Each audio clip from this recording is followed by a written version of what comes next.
Gregg, Yes. albums turning 40 years old this year. One of your favorite albums, Bon Jovi by Bon Jovi, self-titled. Yes. Yeah. Or it's between that and 1984 by Van Halen. One Can you second, be, please. can you believe Carry on. 1984 by Van Halen? Heartbeat City by The Cars, Reckoning by REM. A lot of great albums turning 40 years old. Private Dancer. Yes, Private Dancer by Tina Turner. Born in the USA by Bruce Springsteen. Purple Rain by Prince. The Unforgettable Fire, U2. Your wife's favorite artist, Bryan Adams, Reckless. Okay. Do you have a favorite album that's 40 years old? 40 years old. It would have to be, I was going to say between Unforgettable Fire and Purple Rain, but I have to go Purple Rain. That was Purple just Rain. such a Iconic album, iconic movie, not an iconic movie, but just like part of that Oh, yeah. whole time For sure. and experience for us. All right, Gregg, let's get to our conversation with Stephen Page. Hey, everybody, I'm Stephen Page, singer, songwriter, former Barenaked Ladies guy, and I'm wishing you welcome to the music.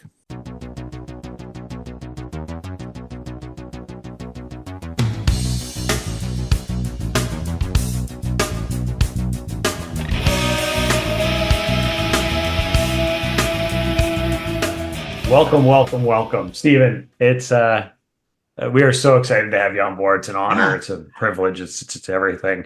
I have to tell you that I guess it was before the holidays. Went to the Horseshoe for a show, and I'm telling you, the next day at the office, I was going up to people and going, "Oh my God, you won't believe where I was last night." They're like, "Yeah, you've already told me twice," and like everybody were like they were going out and buying their tickets for Oakville, I think Oakville or Burlington, and Opera House and like anyway, I can't thank you enough for that show, for you, Mo, Craig and Chris. Sorry, Chris. And so like I just like it was an incredible show, and what I said to people about it, particularly as we're getting towards the next set of shows, for me it was as much about the banter between you guys or among you guys as it was the songs, which were incredible. So I want to thank you for that. Just want to get your thoughts on the Trans Cañada Highwaymen and the shows and what's coming up. Well, first of all, thank you very much. That means a lot. I mean, that is, I'm glad that the thing that brings us so much joy in Trans Cañada Highwaymen translates. Like, that was the biggest hope for us, and so far it seems to be working. That show at the Horseshoe was really, really exciting and fun. We've been doing this for a few years. We started in 2016. I think we did a tour of Ontario theaters and stuff in 2017. And it was just kind of intended to be that the gig is that we play each other's hits, but we swap instruments, and we thought it'd be really fun to kind of do this for festivals and whatever else. And when our beloved day jobs are taking a break, it's a fun thing to go and do. Like, we just enjoy being around each other. But that's the main thing, is we just enjoy hanging out. And I think the audience enjoyed that as well. And they can sense the camaraderie is authentic, and that they're included in on the joke. And during the pandemic, we were missing the opportunity to hang out with each other, spend a lot of time with text chains and stuff, keeping us entertained. And we had done a few videos that we put up online of like some of the songs that we do in our set. We did Alcohol, the Barenaked Ladies song, and we did Ready for You, the Sloan song, and so on. And then we thought, well, why don't we just make an album? But it would seem kind of silly to make an album of those songs. Like we already have those, like our versions of those songs with our regular bands. So we thought, well, what if we did something that was like a K-Tel tribute? So Chris had this idea. He, brought up all these K-Tel records. For those of you who are too young to remember, those are the best music. K-Tel. Yeah, I mean, those records, like, I guess the closest for people who grew up in the 90s, the equivalent is like the Big Shiny Tunes. Yeah, These were they were really cheaply pressed. Like they put, I don't know, 25 songs on one vinyl LP, like a super thin record. It was just all noise, and then this but that was the time of AM radio, and we didn't know better. It was just the more stuff, the better. And they would make these compilation records, and they'd have all these kind of international hits on them, and then they'd have like 5 Canadian songs that we didn't realize weren't like international classics. They were just on the record along with everything else, and they might have been hits, sometimes regional hits in Canada, which is like a thing of the past for sure. Yeah. Or there, would be a song that was like huge on the West Coast, and we never really in Ontario heard much of it. That kind of thing. So we all chose our favorite songs from 1969 to 75, which for me is actually like right before I really started listening to the radio.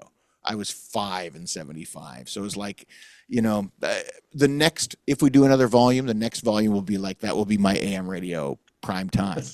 But anyways, we did most of it over the course of the pandemic, recording all of our parts at home. So like this studio where I'm in here, you can see I just did all my stuff from here, and we'd send them all to Craig, and Craig would mix all the tracks. And then Chris did all the artwork, and we did an infomercial for it and so on, which he also directed, and just had a ton of fun doing that. So I'm glad you enjoyed that. That means it was. Yeah, and the line, okay, I told you this was the best song, but this is actually the greatest song ever. I kept anyway. I wasn't able to be at the show. I was on another continent, but I've been loving this 17-minute infomercial. Oh, good. I'm glad. and it is hilarious in that you guys are like deadpan, trying to like, yes, we love, and then you're coming into the songs late. And I'm like, there must be hours of footage of you guys just cracking up, of your stomachs hurting. Oh yeah, that's the best part of it. So we've been like slowly releasing just some of the blooper stuff out there as well, just because that was the fun. And there's nothing beats a good blooper reel. Like when at the end of the movie, especially like in the 80s when like Cannonball Run days, they would throw those bloopers of guys corpsing, laughing at stuff. Yeah. At the end of the movie, that was the best part of the movie. So same thing for the record, best part of the record.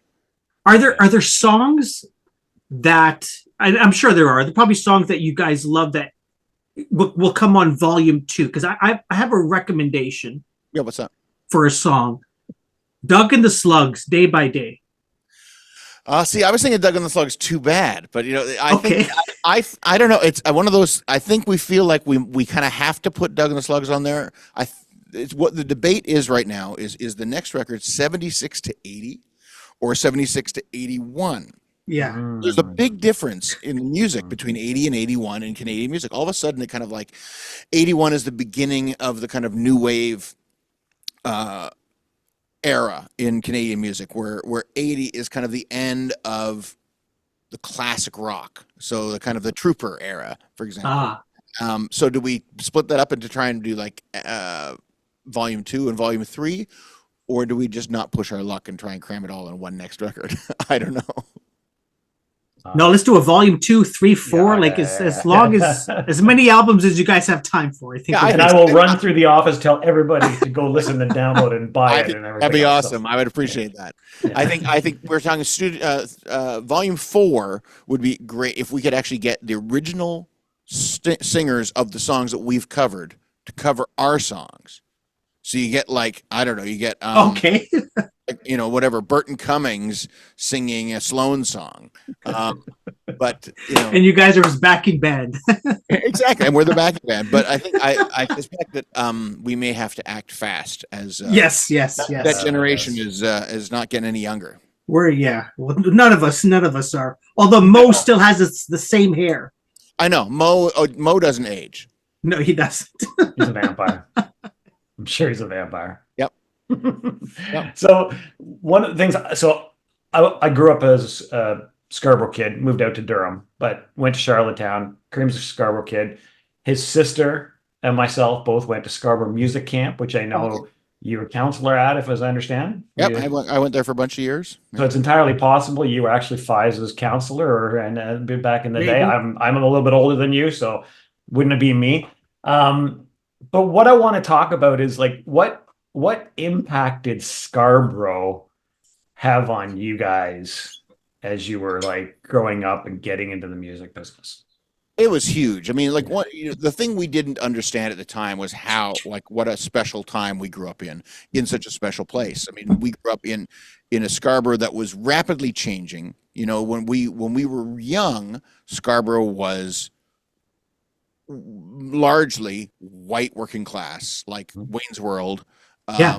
which kind of shaped the way we saw the world. But very quickly, over the course of our kind of late elementary school into high school time, the borough became more and more multicultural, which was only helpful to us, even just on a musical level, like, you know, hanging out with kids from the West Indies who were like playing us music that we wouldn't have heard otherwise. That kind of thing was like changed our perspective a lot. But I think it stopped us from being kind of, I think we could have been rednecks and we weren't. You know, I think it's pretty easy when you live in a fairly homogeneous area to become closed off. We were not that, so we were always interested in a million things, whether they were cultural things, musical things, jokes, whatever they were. It was just like we were always just trying to kind of eat it all up. Especially me and Ed at the beginning of Barenaked Ladies. We were just influenced by everything we saw. But on top of that, and you know, and we knew that Scarborough had a bad rap. Like Scarborough was kind of, you know, it still does, and it was Scarborough, and now we talk about it as being kind of like a place where all the crime and violence happens. I think Scarborough's awesome. I think it's better now than it was when I was growing up there. But I think that you know, we knew that there was that stigma about it, and we like to couple that with the fact that like we would go to gigs downtown on Queen Street in our mom's cars, and like I'd load up Tyler's drum kit into my mom's Honda Accord and drive him home and drop his stuff off and go back to my parents' house and stuff. And we knew that it was funny to talk about it that way, like, because you're not supposed to, especially back then. Like, think about the era of like when like the U2 Joshua Tree, like every picture of a rock band looked super serious, and like those people didn't live at their parents' house. You know, they weren't born in a car to go to a gig. So we knew that it was funny if we talked about it that way, and the audience dug it because they were doing the same thing. They were exactly. And so there was that common ground and that sense of kind of, again, the word's overused, but authenticity. But add to that all the stuff that we got in Scarborough back then, like you talked about music camp. The two things that really shaped me, like my music program at Woburn, where I went, it was whatever. It was fine. You had to participate in it if you wanted to go to music camp. And I was also in the Scarborough School's youth choir, so I had to be in my school's music program. And I played flute terribly. But it was just kind of my way to say, okay, I'm in the music program. And then I'd go once a week to Agincourt Collegiate and go to choir practice. You know, not a thing you'd brag about back at school the next day. But for a few hours every Wednesday afternoon, me and 100 other kids would be singing like our lives depended on it. And like I didn't play sports. So for me, singing like that and striving for excellence with the conductor, Garth Allen was the choir director, was just amazing. Like he pushed us to be better than we could be on our own and to be the best versions of ourselves. So that thing, that like once you have that knowledge of what music can do, like when you're in that place and all the desire to fit in or to be cool or to be seen by girls or whatever the thing is what I was worried about, that all melts away and you're singing with your voice, which is such an intimate, naked part of you, and you're exposing that. But in a group, it's a transcendent thing that for me, I spent my whole life chasing, and being in a band and being in a place where I can, like in a venue where the audience is singing, that's the same feeling. And that's what Scarborough gave me. And it was the same thing at music camp, never mind all the social stuff. And even though Ed and I went to the same high school, we didn't know each other until we started hanging out at music camp. And Wow. but really that band, Barenaked Ladies, wouldn't have started without the camp, without the Scarborough school music system. That's crazy. I actually still have a burn on my arm from 1979 when I was in the kitchen serving food, and I put my hand up against it, and the woman that worked there went, "Oh no, we need to put butter on that." Which I'm like 12 years old at the time. I'm like, "Yeah, sure, let's put butter on it." It's probably the worst thing could have done, but anyway. Yeah, it's old wives' tale though, right? That's what they always used to say. Put butter on it.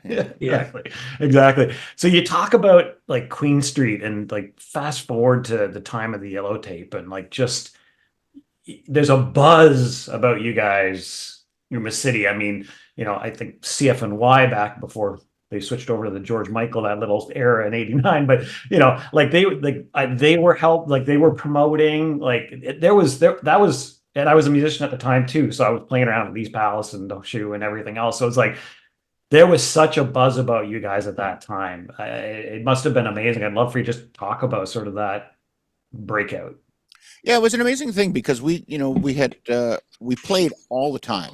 We just played in like any gig we could get. So yeah, all those venues, whether it was you'd start at some place like the Cabana Room. Yeah, upstairs. Jimmy Scopus would he was a tough nut, but he would give you like kind of your first gig. And like you had to have those gigs under your belt. And then you go to like the other places where they say, okay, you have to bring X number of people. And if you don't, you're never playing here again. They'd really like scare the hell out of you at the Rivoli or Ultrasound or whatever else. We'd build our way up. And luckily we had some club owners, some promoters who dug it. Like, we did it a lot. One of the things that really helped us was Ed and I, when we were just a duo before the other guys joined Barenaked Ladies, we opened for a comedy group. I don't know if you remember Corky and the Juice Pigs. Yeah. Okay, so Corky and the Juice Pigs, Sean Cullen, Phil Nickel, Greg Neal, we were huge fans. Like they would be playing whatever at Western, and Ed would call me and say, like, let's go to Western. We'll drive 2.5 hours to go see Corky and the Juice Pig at the Spoke, and then get in the car and drive home. And we would just go see them anywhere. So when we'd make these tapes in our basement, the two of us, and we would just give them to any bands that we liked. And we'd bug them all the time, like, "Oh, did you listen to our tape?" And most bands would be like, not yet. And they were the same. But one day Sean Cullen listened to it and he loved it. And they talked to their manager and they said, "Do you guys want to come on tour with us across Canada?" Which of course. Wow. So we basically dropped out of York University, and like we took the year to see whether we wanted to keep doing this, and we went from Ontario all the way out to Cape Breton and all the way out to Victoria, and just learned how to do it. Like we learned how, like we were playing comedy nights and stuff. We weren't a comedy group. I mean, obviously there was lots of jokes in what we did. And back then too, it was like there was a real stigma of doing humor along with music. Like people couldn't, like now you can make jokes as a musician all the time. It's great. You can kind of cross whatever borders you want and it works and people accept it. But at that time it was still a lot of gatekeeping in rock and roll. So, but on the other side, we would show up at a comedy night, not being a comedy group, but opening for a comedy group, and we'd have humor. We were, a band, but with humor in it. It doesn't always work at comedy night, especially like if it's, it was like a university pub or it'd be like some small town, and people would be booing or just talking through our set or not paying attention and heckling. And so we had to learn how to deal with all that stuff and how to learn how to put a set list together, how to actually engage with the audience, how to take the rejection of terrible gigs. So because we did that so early, by the time we were playing the Toronto clubs regularly as a full band, we kind of had a lot under our belts. We were also very young. We were 19, 20. We kind of thought, well, we've toured the country. Now we've paid our dues. We'll send a tape off to all the record companies and they'll sign us right away. And all the record companies in Canada were like, "You got to be kidding me. This is like some novelty group. They'll be over in 6 months. And let's not bother." And a lot of people, I think people were just embarrassed by us. And we would, So we would just kind of build up, like we had this sense of self-belief, but I wouldn't say it was arrogant, but I would say it was psychotic. Like it was, I think you have to have this weird sense of self-belief in order to keep doing it. But one thing that happened to us was we would start playing like residencies. Yvonne Matzel, who booked the of course. the ultrasound, started booking us every it was every Tuesday night or every Thursday night at the ultrasound. And I remember the first time we played there, it was like, whatever, half full. Second time it was full all the way back to the bar. The third time it was sold out. And the fourth time, like fourth week in a row, line up around the block to get in. And that's like when you realize, oh, these aren't just our friends from high school coming to the gig. These are just people talking about it. That kind of thing mixed with like stuff like CFNY, which was huge for us, got that buzz out there. And by beginning of 92, we were signed to Sire Records. So it really wasn't that long. Crazy. Plus, it felt like, oh, well, we've paid our dues. We've been around for years. But yeah, we've been around for about 3 years. 3 years, yeah. I want to go back to Agent Court. My son is now graduating from Agent Court Awesome. this year. And I didn't know that you had gone there for choir. Yeah. He's done choir there. He was in a choir before high school. He plays the trombone in the jazz band. And it's not even a music school. Right. Back when you went there for choir, what was it about Agent Court? Why is there music there? Well, so that was like, it was the all city or all Scarborough choir, and everybody would come from whatever high school they went to after school to go there. And I think that was because Lee Willingham was the head of music then. Yeah. He's now a professor at Laurier University. Oh, he was. So I think because of that, he had a great vocal music program at Agent Court back then too. So I think that was our way in to that school, and they had a great auditorium that we would use. That was what we used for our rehearsals, and it was a good sized auditorium. So yeah. So we found a video, and I totally forgot that Another Postcard was one of your songs. Sure.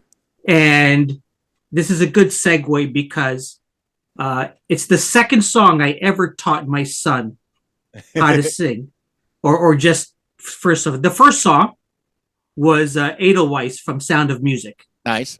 And it wasn't a Neil Young song. No, it wasn't Neil Young song, not at all.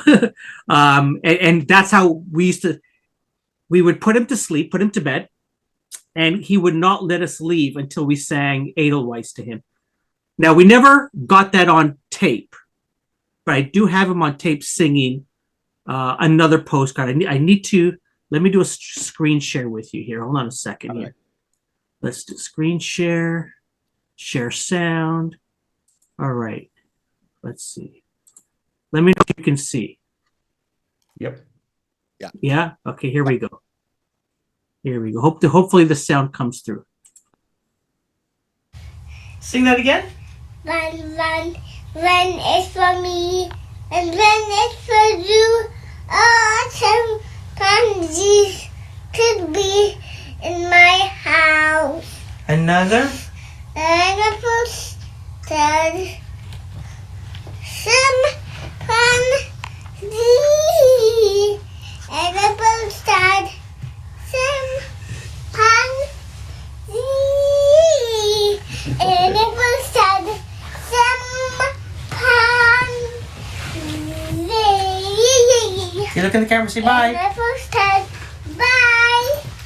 Look in the camera and say bye. Look in the camera and say bye. It's for me. Bye. Yeah. That's awesome. Hopefully he doesn't kill me. Oh, he's going to. Oh, he's going to. Yeah, when Karim showed me that before we jumped on today, I said, you have to share that. That's just too awesome. Too good. Oh, that is awesome. Gregg mentioned Neil Young. And we've started, and I'm going to go so many different places with this, but Gregg and I started using AI tools for research.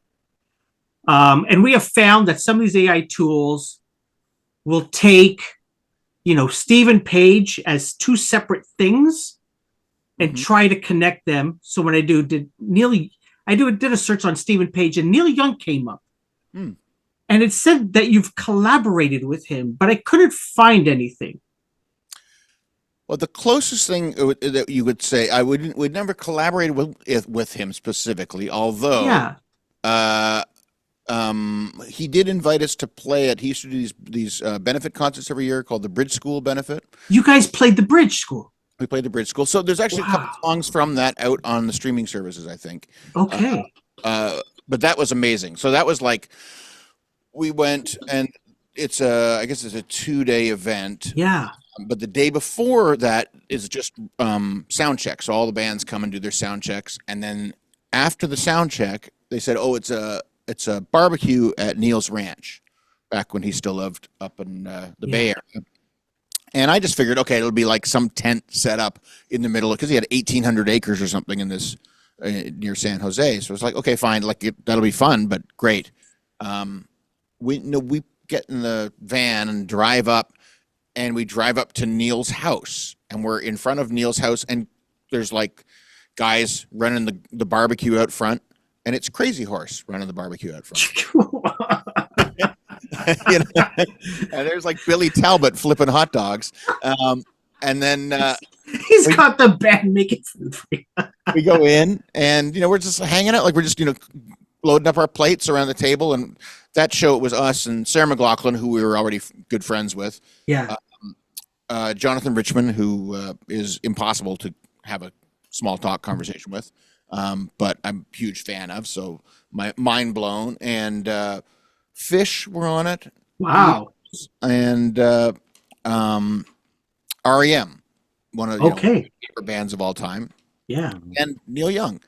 And so we're there in the house, eating dinner next to Michael Stipe, and then standing in Neil's living room talking about growing up in Ontario. And then he had a impassioned speech about how much he hated digital reverb, where he was yelling about it. It was awesome. But it was just, I'll never forget it. It was one of the greatest things. And the other thing that it made me think about was, like, it taught me a lesson, was like, in that house, he had all kinds of stuff, like memorabilia from his career on the walls.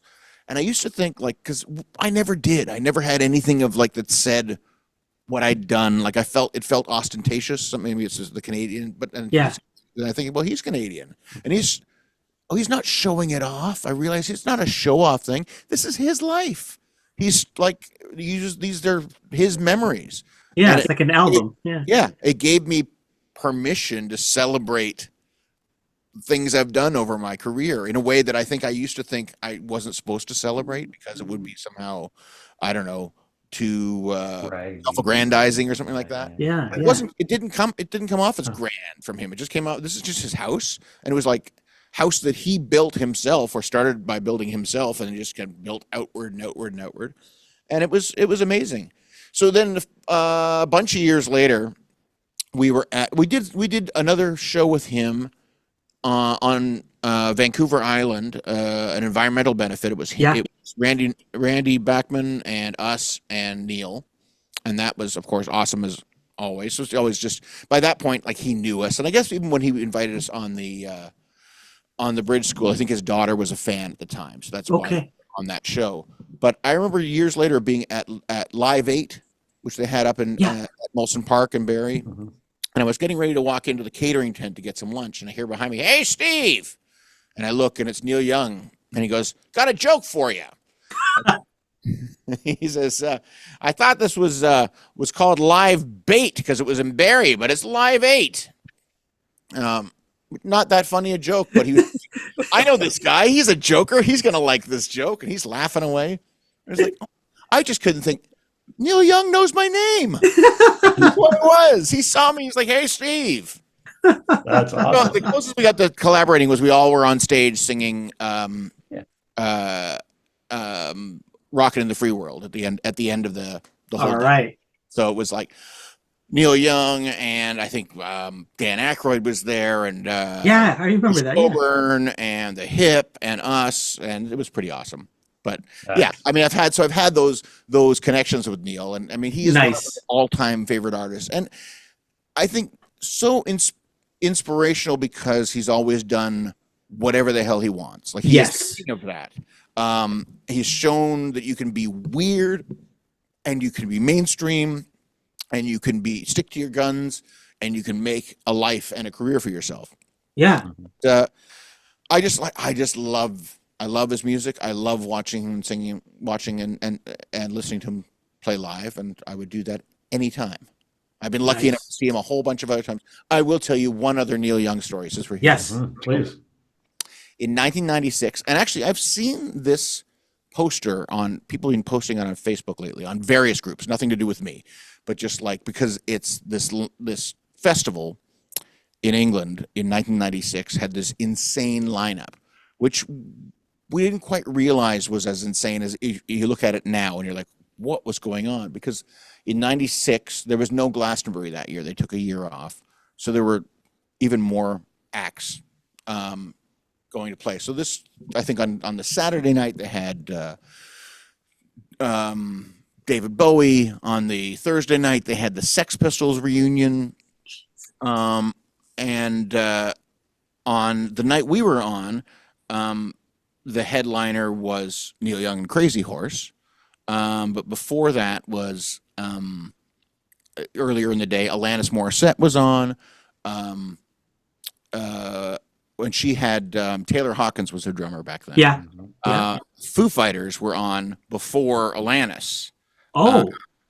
So I remember seeing so Dave Grohl and Taylor and Alanis were all like hanging out backstage and stuff. We went backstage after we had played on the B stage in the afternoon.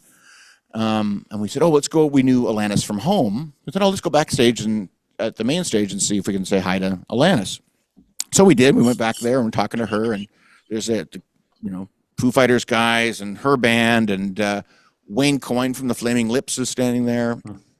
And we're talking to him for a bit, and Neil Young is about to go on stage, and he says, "Are you guys going to go on stage to watch Neil?" And we're like, "Well, I don't know.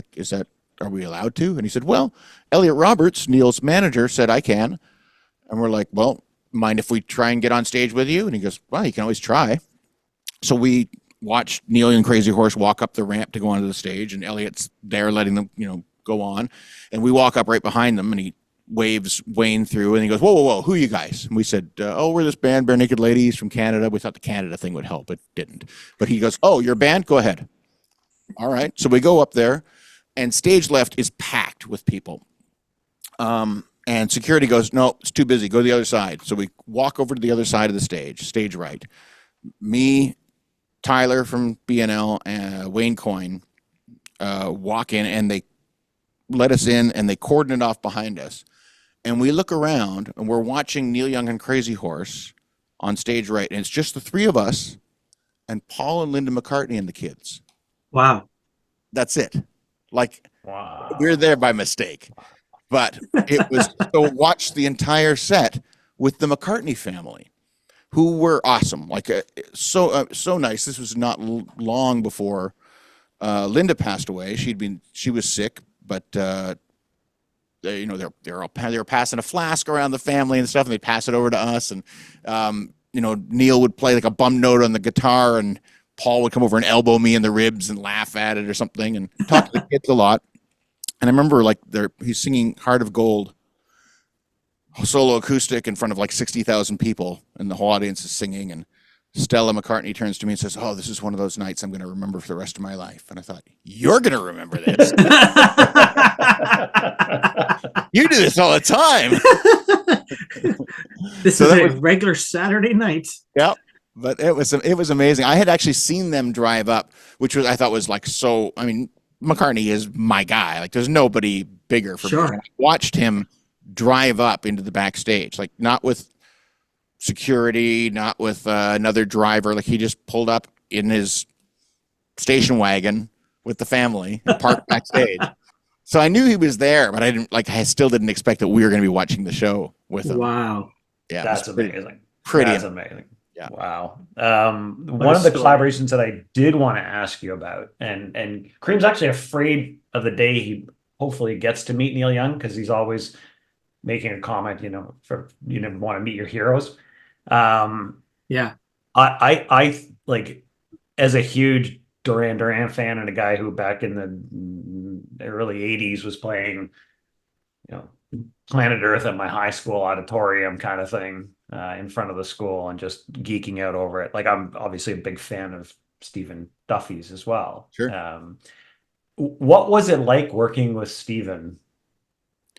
Well, Stephen he's amazing. He's just one of the greatest. I still think he's one of the greatest songwriters of all time. We've also become incredibly good friends, and like it's a weird thing for me to think like that kid. I was talking about the Scarborough Youth Choir. Here's another thing. Like when I was in the youth choir, we went to England for the summer in the summer of '85, and I used to do this thing where like I had my Walkman and I would go to the music store, like Music World at the Scarborough Town Center, and buy like one cassette I was going to listen to on some trip. Like this. So what? And I remember the whole day, like just spending the whole day like trying to decide. I was trying to decide between the Stephen Duffy first album, The Ups and Downs. What's it called? It was a Brian Ferry album, Girls and Boys, and REM, Fables the Reconstruction. Those three records, trying to decide which one I was going to buy. And I finally decided on the Stephen Duffy record, and of course listened to it the whole trip. And it was, it was I was 15. It was an amazing trip. We sang concerts all over the UK and in amazing locations like Westminster Abbey and stuff. And it was, again, another thing I'll never forget. But I had like my first girlfriend on this trip, and then she dumped me afterwards, and it was all tied into my memories of listening to this record. This record kind of helped me through it and helped me process it, and it was a soundtrack to it. And so I wrote a fan letter to Stephen as a 15-year-old Canadian kid, and this is obviously way pre-internet. And he wrote back like just a little, note of, encouragement and a couple signed pictures or whatever. But I think now, like, why the hell would you do that? But he doesn't even know. Like you never told him? Oh yeah, no, he knows. Yeah. Like, this is like talking to his sister. Yeah. Oh yeah, this is how I met him. Like I would write him regularly. He put a single out, and I'd send him a review of it, like the way people do kind of on social media now. But yeah, I'd handwrite this thing, and he'd write me back, and he'd send me something else or whatever. And when I went over, 4 years later, when I was 19, I went over to do a summer session at Cambridge University, and I wrote him a letter and said, I'm going to be there if you want to, if you want to hang out, like some idiot, like come on. And he writes and says, well, actually, I'm going to be rehearsing with my band. If you got time and want to come out and stay with us, just give me a call. Okay, so I gave him a call, and they picked me up at the train station, and I watched the Lilac Time rehearse for like 3 days, and then they were on their way to Cambridge to play at the Cambridge Folk Festival. They dropped me at my dorm, and that was that.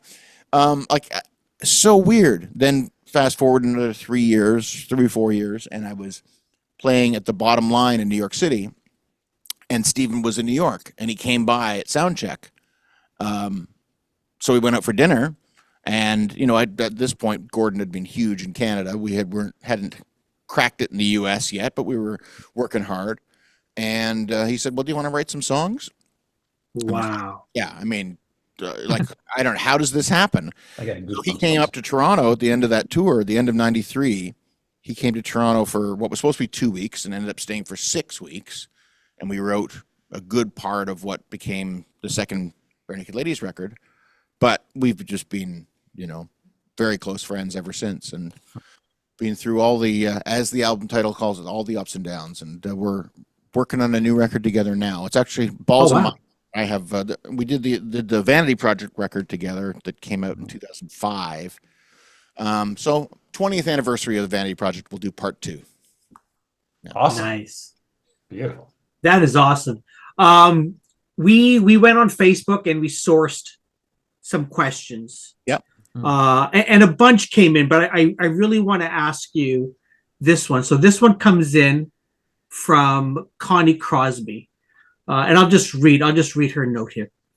One of the most memorable music moments in my life was standing on King Street West with thousands of people at the memorial service for Jack Layton, played on the loudspeakers from inside Roy Thompson Hall. Stephen Page singing Leonard Cohen's Hallelujah was one of the most stunning performances I've ever heard. We were all absolutely still and silent out on the street listening. So our question to you is two questions. What was that day like for you? And do you still keep in touch with Olivia Chow? The day was it was a whirlwind, and it was really really heavy. I was actually on my honeymoon in England when we heard that Jack had passed, and it was I was actually at Stephen Duffy's house when I heard that, and it was shocking, and I'd known him quite well and helped him get the nomination for the leader of the NDP. I worked really hard with him to make that happen, and worked on his election campaign and so on, and got to know him really well, him and Olivia. Love them both. And they asked, I reached out to the family, and Mike, his son, had said, well, we'd like you to come and sing Hallelujah at this if you can. So made sure that we were there to do it.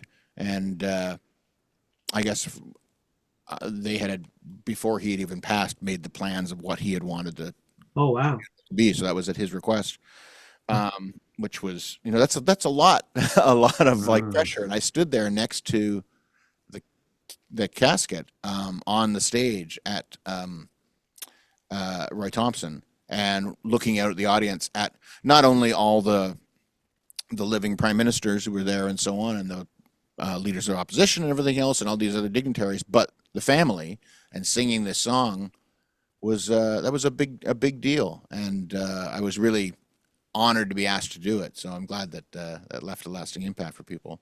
I have, I don't live in Toronto, so I don't see any of them very often, but I still am occasionally in contact with all the family, including Olivia. Wow. Thanks for sharing that. Thank you. Yeah, thanks. Let's do this, Stephen. You've graciously said that you'd play a song for us. Sure. Why do we intro it? What are you going to play today? I am going to move over to the other side of the room where I usually do my live streams. So it'll take me 1 second to get over there. But I'm going to do a song off my most recent album. I put an album out last year. I have no sense of time anymore. Thanks, COVID years. Yeah. Last year came out called Excelsior, and this is a song from it called "The Golden Age of Doubling Down." Let me get a little bit give you a little bit of reverb there. I'll see you over there in a second. All right. Look at this. Wow. I'm a professional. Like a pro. Like a pro. I do these live streams every Saturday that I'm home, basically, where I started doing them during the pandemic. I do them over Zoom, and I still do them live from home. So I've done 114, 115 is coming up on February 10th. So if you want to come check one out, they're lots of fun. People still show up. They're I've done every song I've ever written at least once. And tons of covers, like I've done hundreds of different songs, and or there'll be a theme show, I'll play a whole album, or I'll do all requests or whatever else. Can you tell us a little bit about this song? Like what's it about? This is a song about, I think about how nice people are to each other on the internet, and gives me hope for the 2024 election coming up in the United States. I sense this restoration of peace and brotherhood. Oh yeah. No. Oh, yeah. Okay, here we go.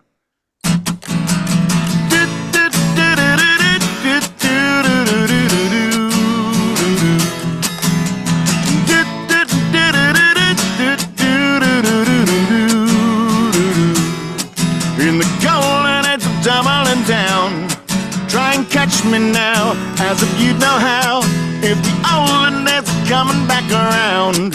You can count me out if there's any doubt. So I'll offer you a moment of grace, just in case you misunderstood. You wouldn't say that straight to my face. Oh, you would? Well, of course you would. It's the golden age of doubling down. Just watch me now as I take a bow. If the olden days were half as good as the days we're in now, you can count me out if there's any doubt.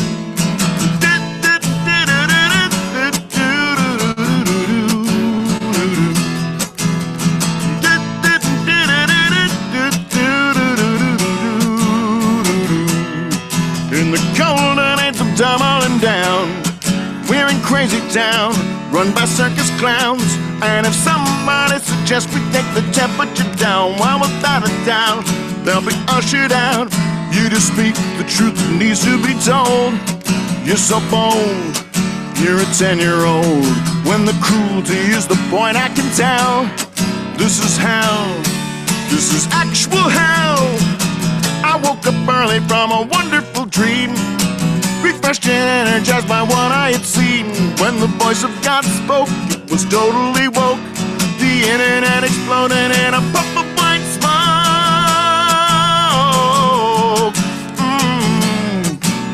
Da-da-da-da-da-da-da-da.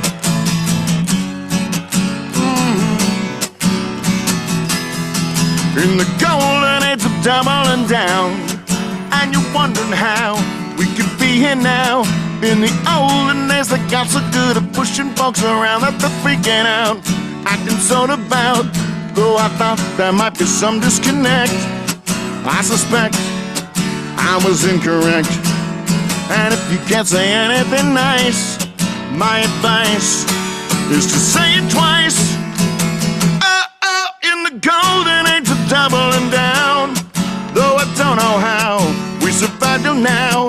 Since the olden days are coming back around, let's go underground for an ultrasound. You can tell me this is not who we are. That's bizarre. This is who we are. When it feels like nothing's left to defend or amend, this must be the end. Oh, this must be the end of something, I guess. This must be the end of something, I guess. Yes. There you go. Thank you. Come thank you. on. Oh my goodness. Stephen, if you could stay where you are, I have some questions about what's behind you there. Yeah. Is that a plug? We got a doll there behind you in pink and glasses. Who's that? Yeah, so that's a fan made a little cartoon me with my pink. Okay.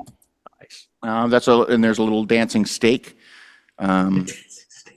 That was based on another in joke. There are lots of in jokes with these live from homies. We spent a lot of time together over the pandemic. Nice. So those were made by fans. What else do I have there? I've got a bunch of like little synths and drum machines, and I've got the original back there is the original long box.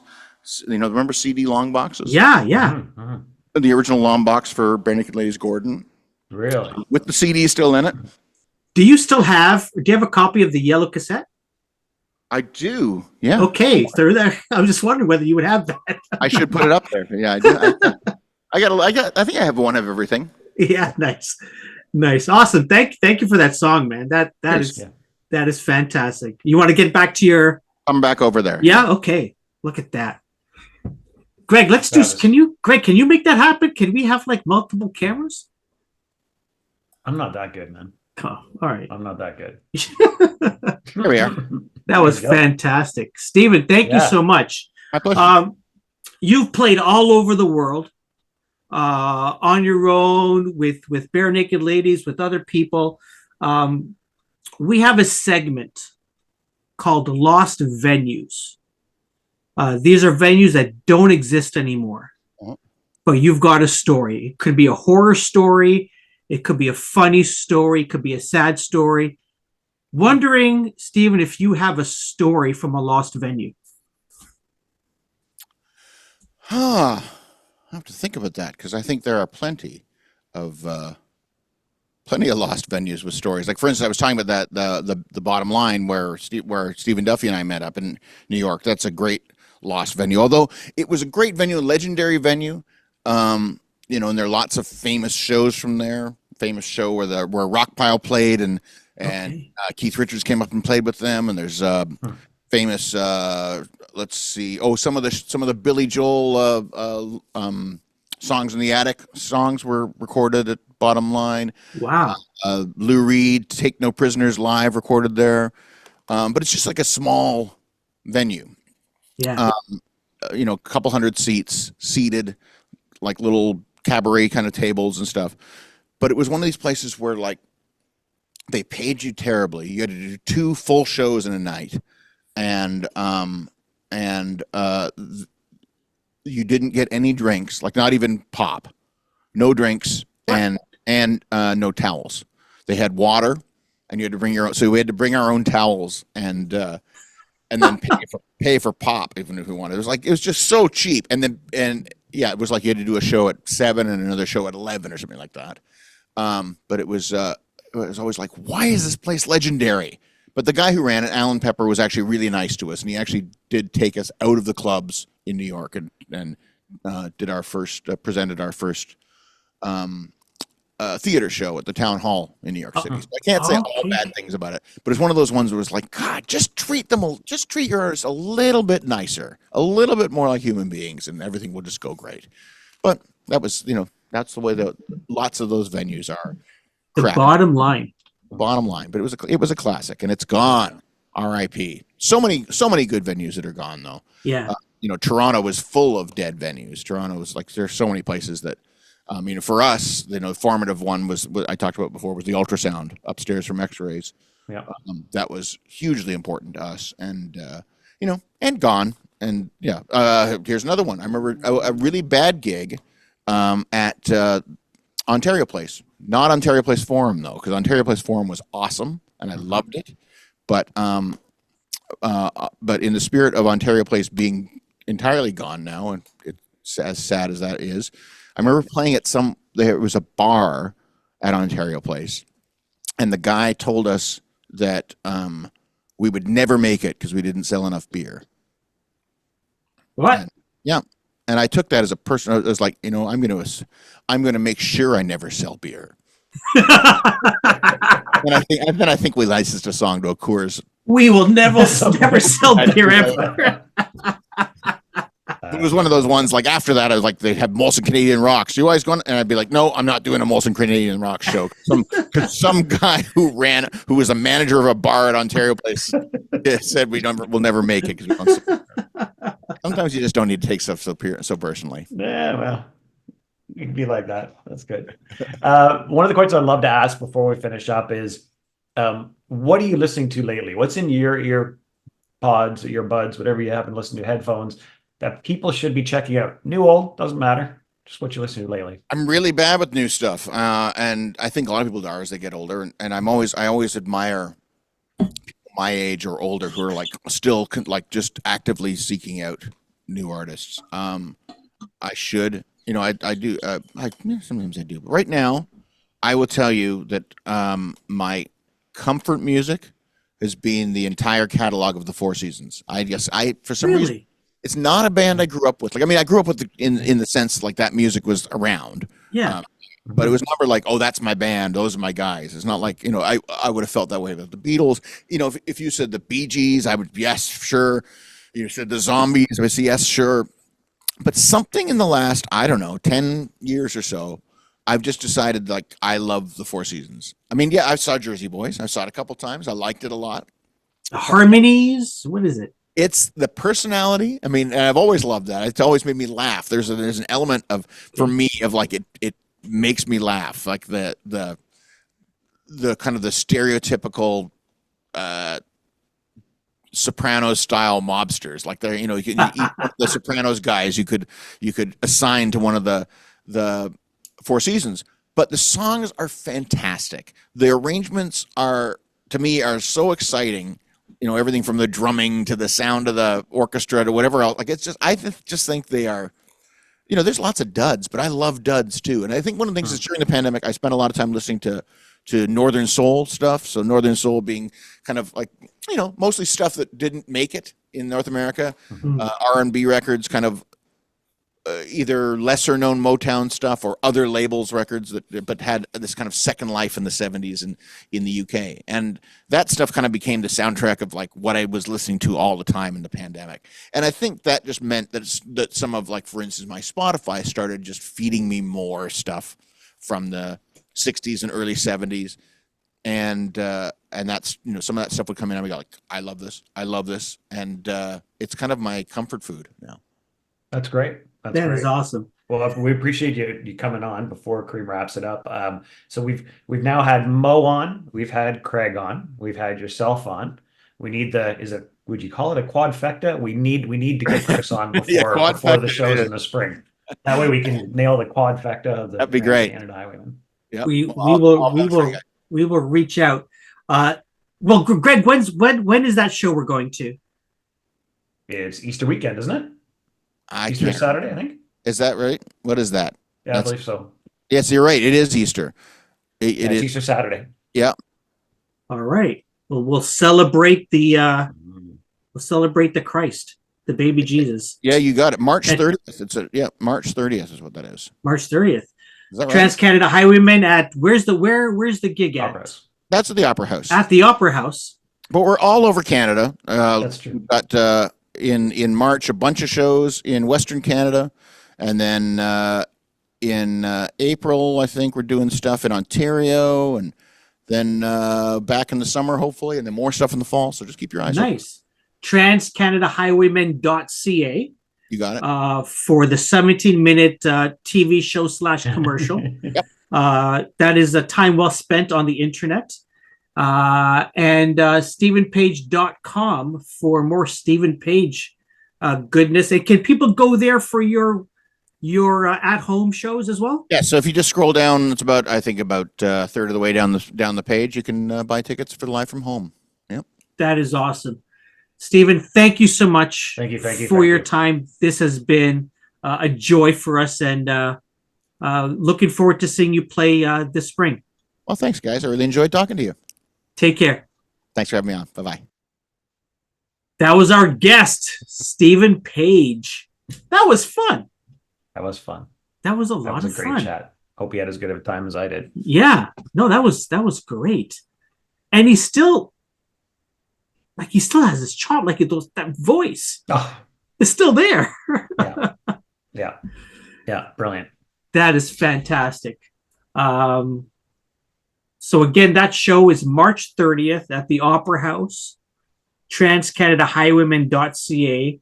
Go there. If you're not in Toronto, go there, figure out where you can go. Tons of shows around Ontario to check out. You got to go. I'm telling you, when you told me you saw that show, I think you messaged me. I was, on a safari, coming back from a safari in Africa. I had data I had purchased, so I just started listening to their album. And just fantastic songs and fantastic musicians.